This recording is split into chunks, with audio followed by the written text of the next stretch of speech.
Shelley Duvall was all set for a career in science until director Robert Altman discovered her in Houston and put her in a film called Brewster McCloud. The rest is history. She has done 6 more films with Mr. Altman, including Nashville, Three Women, and last year's big hit Popeye, in which she enthralled audiences as Olive Oyl. She has a new picture out which is called The Time Bandits, which is a comedy fantasy done by some of the Monty Python people, and I hear this thing is wild. Would you please welcome Shelley Duvall right here? Yay!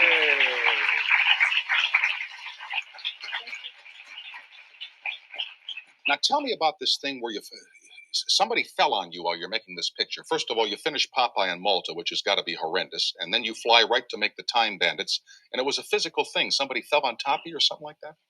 Well, don't say no. Well, actually, our director, Terry Gilliam, was trying to show the dwarves that it was all right to jump off of 4 feet of scaffolding. And 4 feet to them is 6 feet to us. Okay. So it was a little dangerous. And Terry showed them how safe it was. He jumped off and landed smack dab on my neck. Well, did you hurt yourself then? Well, no, I cracked everything from the medulla to the coccyx, but I was all right. Well, as long as the coccyx is working, you got a chance to do a lot of great things. You know what I mean? Now, you don't get the easy ones.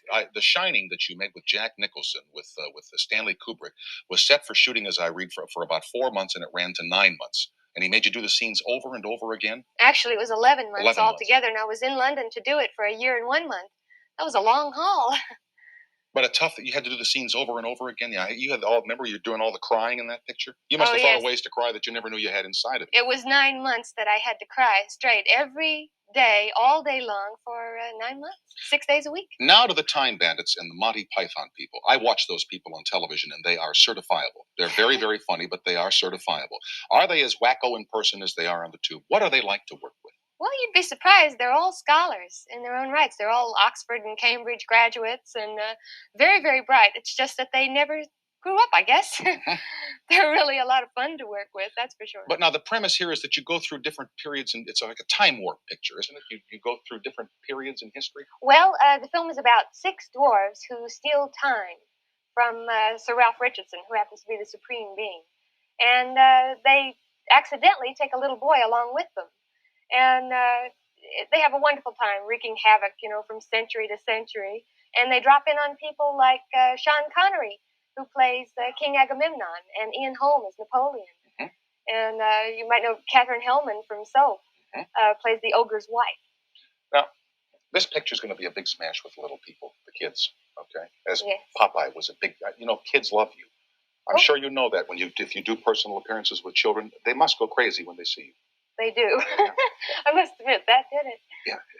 But how do you like that interaction with the, Olive Oyl, can we have your autograph? I mean, I love it. I mean, nothing makes you feel better in life than to make kids happy. And when they come up to you, and that's really the best feeling I've experienced so far as an actress. Before I get too far down the road, we have a little snippet of this picture, which is called Time Bandits, and may I just set this up so that people will know what it's about.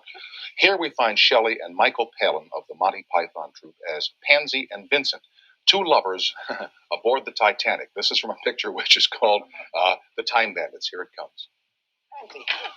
Pansy, I'm so glad you feel the way you do. Because now I can ask you what I've always wanted to ask you. Oh, ask me? Ask me. Pansy, will you? Will you?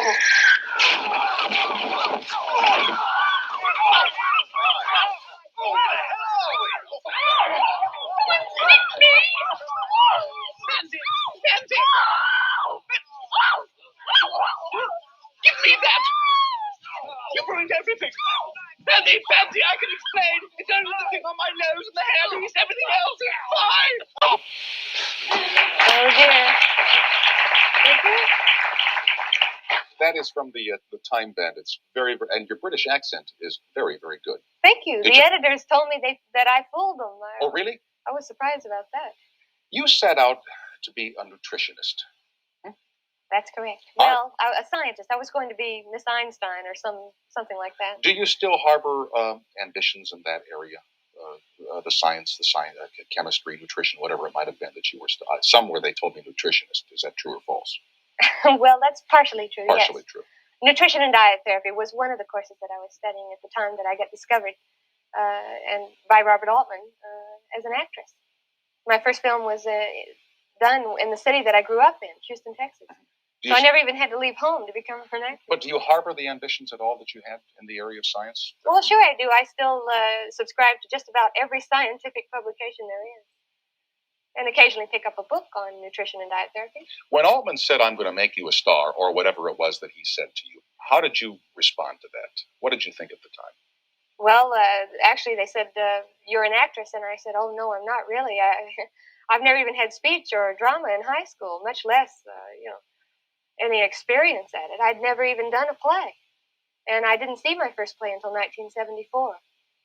So I learned the hard way, I guess, by trial and error. And it wasn't until after my third film that I decided I was. Okay, but how did he persuade you to take on this venture when you were going to make, I think, Brewster McCloud, that first picture? Well, I guess he just went over my trust and gave me confidence that I could do it. And finally, after a month of persuasion, of many dinners with he and my boyfriend and my parents and everything, I said, all right, if you think I can do it, maybe I can. Mm-hmm. I think it has to do with fearlessness, just being brave and going for it. What did you think when you saw yourself on the screen for the first time? Well, I watched the dailies right from the beginning, so it was broken in gradually. But that first time when they turned on the projector in the room, there you are on the screen. What'd you think? Well, at the time, it just didn't impress me much.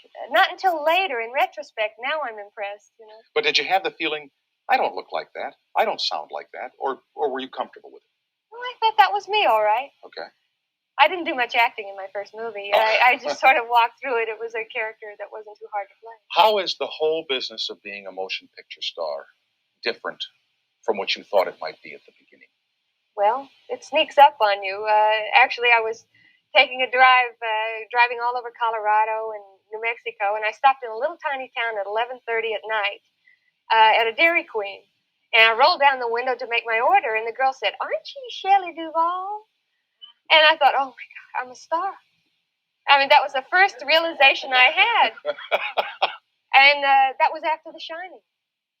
So I guess it didn't really happen until then, and The Shining was about my 8th or 9th film. But remember when you were a kid, Shell, you said, well, movie stars, they live in big houses, or they have pink palaces and swimming pools and lots of money. How is it different being one from what you thought it was like when you were a child, and even maybe you didn't even think about movie stars as a child? I don't know. I didn't really, but I had no idea it would be as hard as it really is. It's not really the glamorous work that one thinks it is. The glamour comes, I guess, when you have a movie coming out. As a matter of fact, I'm going to a premiere in a few minutes. Oh, you are? Yes, of the Time Bandits. Tonight's the premiere opening. Big night tonight, huh? Yes. Now you're going to be a producer, too, or you have that ambition to become a producer as, here I go again with the memory quiz, Private Benjamin. Like Goldie Hawn? Blow her off the guest list. I forgot her name. Goldie Hawn, right, who produced the show. You're going to do that? Yes. I figure it's better than sitting around wishing that there were roles that I really liked. I read a lot, and I found a book that I really liked called Even Cowgirls Get the Blues by Tom Robbins. And I got the rights. And I'm going to produce it and do it as a movie and star as the girl with the big thumb. Exactly. Yes, and I'm producing some fairy tales for cable television. Terrific. So it's a start. Yes, some start, huh? Good luck at the premiere tonight. Thank you for stopping by. Thank you. All right, then please enjoy the Time Bandits with Shelley Duvall.